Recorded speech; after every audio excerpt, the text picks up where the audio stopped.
मैं आजकल कोरिया में मुकीम हूँ। यहाँ पे रहने के तौर तरीके ज़ाहिर है अलग हैं, लेकिन एक चीज़ जो बाकी जगहों की से मिलती जुलती है वो ये है कि सामान यहाँ पे भी जमा हो जाता है। अब दुनिया में कहीं भी रहें, घर में फ़ालतू सामान जमा होगा। अब जो सुकून और आराम आपको, जो तस्कीन आपको कुदरत से गुर्बत में मिलेगी, वो आपको चीज़ें जमा करके नहीं मिलती हैं। और मैं तो बहुत एहतियात करती हूँ, फ़ालतू चीज़ें नहीं ख़रीदती हूँ, लेकिन क्योंकि मैं डंपस्टर डाइविंग करती हूँ, यानी कि जो लोग सामान फेंक रहे होते हैं उसमें अच्छी चीज़ें होती हैं, मैं उन्हें बचा लेती हूँ, तो मेरे घर में थोड़ी फ़ालतू चीज़ें जमा हो जाती हैं। तो कुछ अरसे पहले तो मैंने बल्कि घर में गराज सेल भी की थी।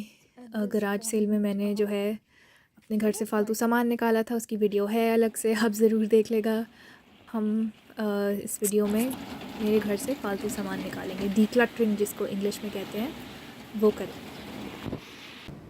अच्छा, जो सबसे पहली चीज़ निकाली वो है फार्मूला कैन्स, क्योंकि जब मेरा बेबी हुआ था तो शुरू में मुझे सी सेक्शन था, फ़ीड में मसला हो रहा था, लेकिन फिर अल्लाह का शुक्र है फ़ीड आ गई। तो ये कैन्स मैं एक बच्ची को दे रही हूँ जिसकी मदर फ़िलिपिनो फैक्ट्री वर्कर थी, उनकी डेथ हो गई। तो ज़ाहिर बच्ची को तो चाहिए कैन्स, और कैन्स के साथ मैं दूसरी चीज़ें भी देखूँगी जो मैं दे सकती हूँ। अब जैसे ये सूटकेस एक मैं रखती हूँ पाकिस्तान सामान ले जाने के लिए, लेकिन अभी मेरा जाना हो नहीं रहा है। अब इसमें कुछ चीज़ें हैं, जैसे ये बॉटल्स हैं, ये मैं उस बच्ची को दे दूँगी। ज़ाहिर है फैक्ट्री वर्कर की क्या है, मतलब फ़ादर उसके हैं अभी भी, लेकिन कितनी इनकम होगी, अच्छा इसकी मदद हो जाएगी।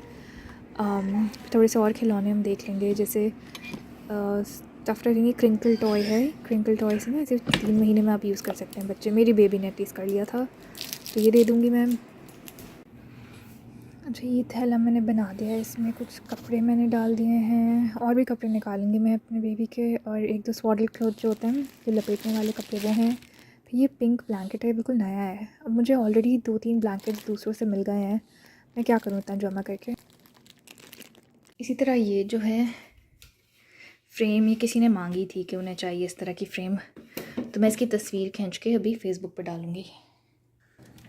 अच्छा, ज़रूरी नहीं है कि सब चीज़ें आप किसी को आगे गिफ्ट कर दें, या मतलब गिफ्ट से इन द सेंस ये मुराद नहीं कि आप नया गिफ्ट दे रहे हो, पर इस्तेमाल शुदा चीज़ जो उनको इन द सेंस गिफ्ट कर दें। डोनेट अच्छा लफ्ज़ नहीं लगता तो लोग गिफ्ट कहते हैं।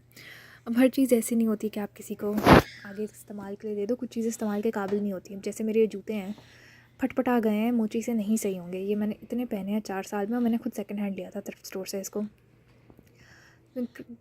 मतलब इसकी लेदर फट गई है, सिलाई तो चलो मोची सी दे, तो अब इसका एक ही हल है, वो ये कि ये कचरे में जाए। ये अपने फटी पुरानी चीज़ें किसी और को मत दिया करें कि उनके कोई काम ना आए, उनके सर पे अपना कचरा ना फेंका करें। अच्छा, फिर इसी तरह साथ साथ ये चकला था, ये मेरा दिमाग ख़राब हो गया था, मैंने डिश वॉशर में डाल दिया, गलती हो गई मुझसे, जहन काम नहीं कर रहा था, अभी ख़राब हो गया है, तो ये भी कचरे में जाएगा। मैं किसी और को नहीं दूँगी, क्योंकि ये फिर वही वाली बात होती है कि अपना कचरा आप किसी और के सर पे मार रहे हो, फिर उनको बेचारों को सोचना पड़ता है क्या करें हम, क्या ना करें। और ठीक है, कभी कभार आप थोड़ी डैमेज चीज़ें दे सकते हो किसी को कि अगर वो ठीक करवा के पहन लें, लेकिन ये दोनों चीज़ें बिल्कुल नहीं थी, तो ये दोनों को कचरे में ही जाना था, जूते को भी और चकले को भी। अच्छा, अब मैं आऊँगी किचन की तरफ। पूरा किचन कभी भी एक साथ नहीं साफ़ करेगा, मैं सिर्फ ये खाना फिर ऊपर वाला खाना साफ़ करूँगी। अब जैसे इसमें क्या है कि फंसा हुआ है सामान, 5 महीने से नहीं किया मैंने इसको, 5-6 महीने से, मे बी लॉन्गर, लेकिन ये 2 डब्बे हैं चाय के, आधे आधे हैं टी बैग्स में, तो मैं सारे टी बैग एक में डाल रही हूँ, डब्बा रिसाइकिल में जा रहे हैं। और भी खाली डब्बे, प्लास्टिक की थैलियाँ, ये सब निकली थी अंदर से, तो वो सब मैंने फेंक दी या फिर रिसाइकिलिंग में डाल दी। और ये फिर जब मेडिसिन का डब्बा है, दवाई का डब्बा, ये निकला है 6, ये मार्च में एक्सपायर हो गया था, तो इसको भी मैंने फेंक दिया है। तो यही है कि बस सब रिकॉर्ड नहीं कर सकी, टाइम बहुत लगता है सब चीज़ रिकॉर्ड करने में, फिर पता है सफाई करना वो सुस्ती चढ़ जाती है कि आप रिकॉर्डिंग में लग जाते हो। अच्छा जी, तो काफ़ी चीज़ें निकली, मोस्टली खाली डब्बे, टिन कैन, टिशू, थैलियाँ, एक आध दवाई जो एक्सपायर थी, लेकिन मुझे ऐसा कुछ फेंकना नहीं पड़ा, तो काफ़ी अभी भी खैर भरा हुआ है, लेकिन फैला हुआ नहीं है, ठसा हुआ नहीं है। अच्छा जी, तो ये एक बैग है, इसको ये भी मुझे फ्री में ही मिला था, कोई आई थिंक फटा हुआ था एक्चुअली यहाँ से ना, इसका जो ये वाटर बॉटल वाली पॉकेट होती है फटी हुई थी, तो मैं इसको जो है लेके गई थी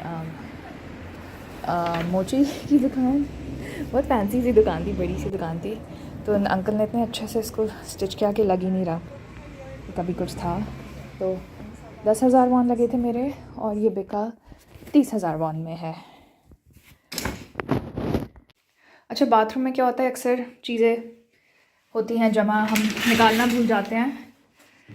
मेरे भी फेस वॉश शैम्पू ये वाला जो है ये खाली हो चुका है, कुछ नहीं बचा इसमें। कोरियन ब्रांड है, अच्छा है काफ़ी, लेकिन सस्ता भी है, पर खाली है। इसकी बजाय अक्सर खाली बॉटल्स और कंटेनर्स पड़े रह जाते हैं। तो ये भी डस्टबिन में जाएगा, ये रिसाइकिल नहीं होता ये मटेरियल, तो ये गया डस्टबिन में। अच्छा, तो ये कटिंग बोर्ड है, मैं डाइसो से लेके आई हूँ। कोरिया में ना डाइसो बड़े मशहूर होते हैं, मशहूर क्या, बड़े कन्वीनियंट टाइप स्टोर हैं, बहुत सस्ती चीज़ें मिलती हैं। ज़ाहिर है सस्ती है तो क्वालिटी, कहते हैं ना सस्ता रोए बार बार, महंगा रोए एक बार। ये देख रहे हैं क्रैक्स पड़ गए हैं इस पर, और ये सीधा तो है ही नहीं, मतलब अगर मैं इसको नहीं, तब कटिंग में ना थोड़ा हिलता है तो डेंजरस है, स्लिप हो जाए, छुरी लग जाए। तो ये भी कचरे में जाएगा। लकड़ी है लेकिन कंपोस्ट मैं इसका बना नहीं सकती, मतलब खाद में ना बहुत टाइम लगेगा, तो ये जा रहा है कचरे में। अच्छा, ये एक शेल्फ़ और है जो एकदम धंसी हुई थी, इसमें से भी खाली एनवलप निकल रहे हैं। जैसे मैं कूपैन यहाँ की ऐप है, उस पर ऑनलाइन चीज़ें ऑर्डर करती थी, वो सब निकल रहा है। तो ये निकली कैट ग्रास लेकिन ये एक्सपायर हो चुका है तो इसको फेंकना पड़ेगा। कागज़ मैंने रिसाइकलिंग में डाल दिया, बाकी कचरे में गया है। फिर जो है ये ऑरेंज एनवलप है, ये भी ऐसे ही पड़ा हुआ है, तो रखती हूँ मैं अक्सर, कभी कांच वाँच टूटे काम आता है, लेकिन इसको अभी फेंक रही हूँ मैं। फिर जो है ये बिस्किट का डब्बा है, इसमें ना मैंने कॉइन्स रखे हुए थे, तो कम हो गए थे कॉइन्स, मैंने फिर कहीं और डाले हैं किसी और जगह। ये डब्बा रिसाइकिल में जाएगा। अच्छा, ये मैंने वैक्स निकाली है कैंडल जार से, बिल्कुल एंड में जो हो जाती है ना, कभी इसका एकदम कट जाता है, वो मोमबत्ती जलती नहीं है, तो वो उसकी वैक्स निकाल रही हूँ। एक का मैं कंटेनर रखूँगी और ये वाला लोहा मैं रिसाइकलिंग में दूँगी। बाकी जो ये flower pot, flower waste type है, इसमें नीचे काई जम गई है, तो इसको भी मैं फेंक रही हूँ। अच्छा, फिर है ये ग्रीन डब्बा। मैं ये ना एक डम्पस्टर डाइविंग की वीडियो में आप देखेगा, मैं उठा के लें, इतना फैंसी सा डब्बा लग रहा था, लेकिन ये पता नहीं मुझे मटेरियल समझ नहीं आ रहा, प्लास्टिक कार्डबोर्ड मिक्स लग रहा है, कत्ता और प्लास्टिक ना। लेकिन मैं ले आई थी, अच्छा सा लग रहा था, मैंने कहा चलो मैं इसको साफ़ करके यूज़ कर लूँगी पर ये अंदर से साइड में मट्टी जमी हुई है, साफ़ हो नहीं रहा है, तो ये जाएगा रिसाइकलिंग में। ये कोरिया में ऐसी होती है रिसाइकलिंग, मेन डब्बा या इस टाइप की चीज़ें उसको साइड में रख दें, उठ जाएगी, उठा लेंगे रिसाइकलिंग वाली ट्रक। अच्छा, ये ग्रीन डब्बे के साथ कुर्सी मैंने डाली है, इस पर स्टिकर लगाया है। अगर जो है सामान आपका रिसाइकलिंग में नहीं आता और जनरल वेस्ट बैग के अंदर नहीं फिट आता, तो आपको दुकान से स्टिकर लेके लगाना होता है। अलग अलग कीमतों का होता है, 2,000, 4,000, 8,000। बड़े फर्नीचर के लिए फिर 2-3 स्टिकर लेने पड़ते हैं। तो ये कुर्सी बिल्कुल घिस आ गई है मेरे मियाँ ने ली थी अमेज़ॉन से, तो क्वालिटी बहुत ही घटिया होती है अमेज़ॉन के फ़र्नीचर की, तो हमें नहीं चाहिए। ऐसी एक और भी है, वो बाद में निकालूंगी, अभी एक निकल रही है। अच्छा भाई, इस वीडियो में तो यही चीज़ें निकली हैं, वैसे तो मैं काफ़ी सामान निकालती हूँ और भी, पर अभी यही है। बर्फ़बारी हो गई कोरिया में तो दूसरे काम फिर करने पड़ते हैं, बाहर सारी बर्फ़ पड़ी हुई है। तो इंशाल्लाह अगली वीडियो तक अपना ख्याल रखेगा। अल्लाह हाफ़िज़।